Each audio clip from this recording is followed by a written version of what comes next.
एक नंबर सवाल है आपका, विनोद कुमार शुक्ल द्वारा रचित कहानी है। ये आपका बोर्ड मॉडल का प्रश्न है, परीक्षा में सवाल पूछा है। विनोद कुमार शुक्ल द्वारा रचित कहानी है, तो विनोद कुमार शुक्ल द्वारा रचित कहानी है मछली। ऑप्शन 20 का सही उत्तर है। 2 नंबर सवाल है, मछली से कौन डर रहा था? मछली से कौन डर रहा था? तो मछली से संतु डर रहा था। ऑप्शन ए इसका सही उत्तर है। 3 नंबर सवाल है आपका, नौकर की कमीज किस विद्या की रचना है? नौकर की कमीज किस विद्या की रचना है? तो वह उपन्यास है। ऑप्शन डी इसका सही उत्तर है। 4 नंबर सवाल है, घ का उच्चारण स्थान है। तो आपको हम बता दें कि उच्चारण स्थान से भी 4 या 5 सवाल एग्जाम में पूछे जाते हैं। तो घ का उच्चारण स्थान है कंठ। ऑप्शन 20 का सही उत्तर है। 5 नंबर सवाल है, निम्नांकित में भाववाचक संज्ञा कौन है? निम्नांकित में भाववाचक संज्ञा कौन है? तो जो बचपन है वो भाववाचक संज्ञा है। ऑप्शन डी इसका सही उत्तर है। 6 नंबर सवाल है, देवर शब्द का स्त्रीलिंग रूप क्या है? देवर शब्द का स्त्रीलिंग रूप क्या है? तो देवर शब्द का स्त्रीलिंग रूप है देवरानी। ऑप्शन 20 का सही उत्तर है। 7 नंबर सवाल है, अध्यापक शब्द का स्त्रीलिंग रूप क्या है? तो अध्यापक शब्द का स्त्रीलिंग रूप होगा अध्यापिका। ऑप्शन ए इसका करेक्ट आंसर है। 8 नंबर सवाल है, कवि का स्त्रीलिंग रूप क्या है? तो कवि का स्त्रीलिंग रूप है कवयित्री। ऑप्शन 20 का सही उत्तर है। 9 नंबर सवाल है आपका, भोर कौन सा लिंग है? तो आपको बता दें कि लिंग निर्णय करने से भी क्वेश्चन 5 या 6 सवाल पूछे जाते हैं एग्जाम में हमेशा। तो जो भोर शब्द है वह नपुंसक लिंग है। ऑप्शन सी इसका सही उत्तर है। 10 नंबर सवाल है, लाज कौन सा लिंग है? लाज कौन सा लिंग है? तो लाज स्त्रीलिंग है। ऑप्शन नंबर 20 का सही उत्तर है। 11 नंबर सवाल है, आंखों का तारा मुहावरे का क्या अर्थ है? ये आपका बोर्ड मॉडल का प्रश्न है, परीक्षा में सवाल पूछा है। आंखों का तारा मुहावरे का क्या अर्थ है? तो आंखों का तारा मुहावरे का अर्थ है बहुत प्यारा। ऑप्शन डी इसका सही उत्तर है। 12 नंबर सवाल है, 9 2 11 होना मुहावरे का क्या अर्थ है? तो 9 2 11 होना मुहावरे का अर्थ है भाग जाना।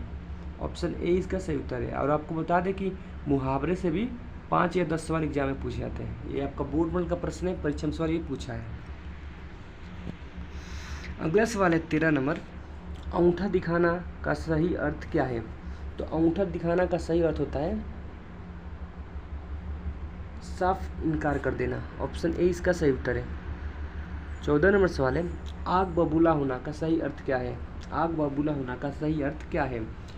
तो इसका अर्थ है गुस्से से भर जाना। ऑप्शन 20 का सही उत्तर है। 15 नंबर सवाल है, कान का कच्चा होना का सही अर्थ क्या है? कान का कच्चा होना का सही अर्थ क्या है? तो उसका अर्थ है बिना सोचे समझे बात पर विश्वास करना। 16 नंबर सवाल है, नाखून क्यों बढ़ते हैं कि निबंधकार कौन है?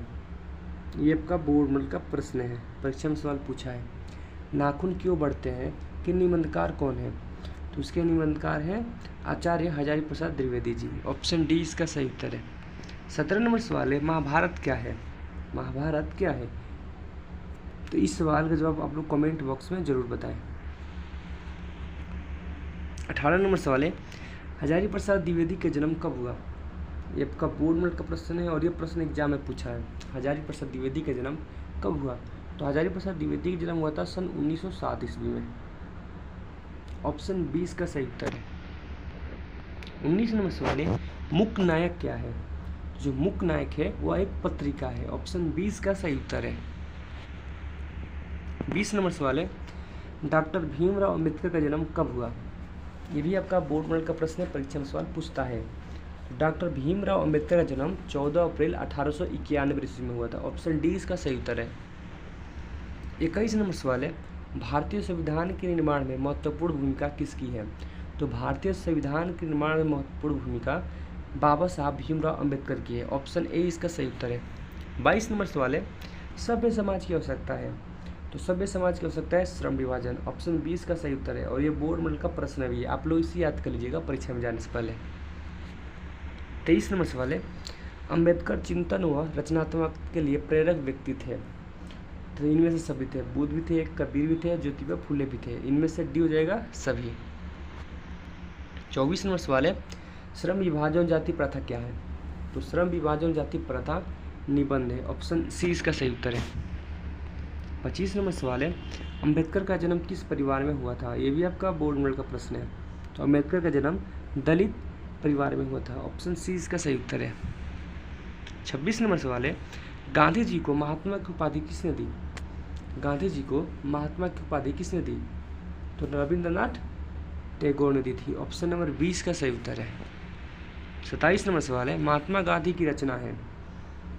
तो इनमें से महात्मा गांधी की रचना है शिक्षा और संस्कृति, ऑप्शन 20 का सही उत्तर है। ये आपका बोर्ड मॉडल का प्रश्न भी परीक्षा में सवाल पूछ सकता है। 28 नंबर सवाल है, गांधी जी द्वारा रचित पुस्तक है। तो इनमें से गांधी जी द्वारा रचित पुस्तक है सत्य के साथ मेरे प्रयोग, ऑप्शन डी इसका सही उत्तर है। 29 नंबर सवाल है, दही वाली मंगम्मा कहानी का कहानीकार कौन है? दही वाली मंगम्मा कहानी का कहानीकार कौन है? तो है श्रीनिवास, ऑप्शन ए इसका सही उत्तर। ये भी आपका बोर्ड मॉडल का प्रश्न है, परीक्षा में बार बार सवाल पूछता है। 30 नंबर सवाल है, दही वाली मंगम्मा कहानी का प्रमुख पात्र कौन है? तो दही वाली मंगम्मा कहानी का प्रमुख पात्र है मंगम्मा, ऑप्शन 20 का सही उत्तर है। 31 नंबर सवाल है, दही वाली मंगम्मा कहानी किसे संदेश देती है? तो दही वाली मंगम्मा जो कहानी है वो बहुओं को संदेश देती है, ऑप्शन सी इसका सही उत्तर है। 32 नंबर सवाल है, मंगम्मा की बहू का नाम क्या था? ये आपका बोर्ड मॉडल का प्रश्न है, परीक्षा में सवाल बार बार पूछता है। तो मंगम्मा की बहू का नाम था नजम्मा, ऑप्शन 20 का सही उत्तर है। 33 नंबर सवाल है, दही वाली मंगम्मा किस भाषा में रचित कहानी है? तो दही वाली मंगम्मा कहानी वो किस भाषा में रचित कहानी है? तो वह कन्नड़ा भाषा में रचित कहानी है, ऑप्शन सी इसका सही उत्तर है। 34 नंबर सवाल है, दही वाली मंगम्मा कहानी का हिंदी अनुवादक कौन है? तो दही वाली मंगम्मा कहानी का हिंदी अनुवादक है बी आर नारायण और कन्नड़ा श्रीनिवास। आपको दोनों सवाल याद रखना है, परीक्षा में सवाल पूछता है। 35 नंबर सवाल है, माँ कहानी के कहानीकार कौन है? ये भी आपका बोर्ड मॉडल का प्रश्न है। तो माँ कहानी के कहानीकार है ईश्वर पेटलीकर जी, ऑप्शन 20 का सही उत्तर है। 36 नंबर सवाल है, माँ कहानी का प्रमुख पात्र कौन है? तो माँ कहानी का प्रमुख पात्र है मंगू, ऑप्शन डी इसका सही उत्तर है। 37 नंबर सवाल है, मंगू कैसी लड़की थी? तो मंगू एक पागल लड़की थी, ऑप्शन सी इसका सही उत्तर है। वो बचपन से ही पागल थी। 38 नंबर सवाल है, माँ किस भाषा में रचित कहानी है? तो जो माँ कहानी ईश्वर पेटलीकर जी की रचना है वो किस भाषा में? तो वो एक गुजराती भाषा में है, ऑप्शन सी इसका सही उत्तर है। 39 नंबर सवाल है, पावापति किस रोग से ग्रसित थे? तो उसे मेनिनजाइटिस हुआ था, ऑप्शन 20 का सही उत्तर है। 40 नंबर सवाल है, नगर कहानी का कहानीकार कौन है? तो नगर कहानी की कहानीकार है सुजाता। ये आपका बोर्ड मॉडल का प्रश्न है, परीक्षा में सवाल पूछ सकता है, आप लोग इसे याद रखिएगा। 41 नंबर सवाल है, सुजाता का वास्तविक नाम क्या है? ये भी आपका बोर्ड मॉडल का प्रश्न है, ये भी प्रश्न परीक्षा में पूछता है। सुजाता का वास्तविक नाम था एस रंगराजन, ऑप्शन 20 का सही उत्तर है। 42 नंबर सवाल है, सुजाता का जन्म कहाँ हुआ? सुजाता का जन्म कहाँ हुआ? तो सुजाता का जन्म हुआ था तमिलनाडु राज्य में, ऑप्शन ए इसका सही उत्तर है। 43 नंबर सवाल है, सीता को अपने ही घर में कैसा महसूस होता था?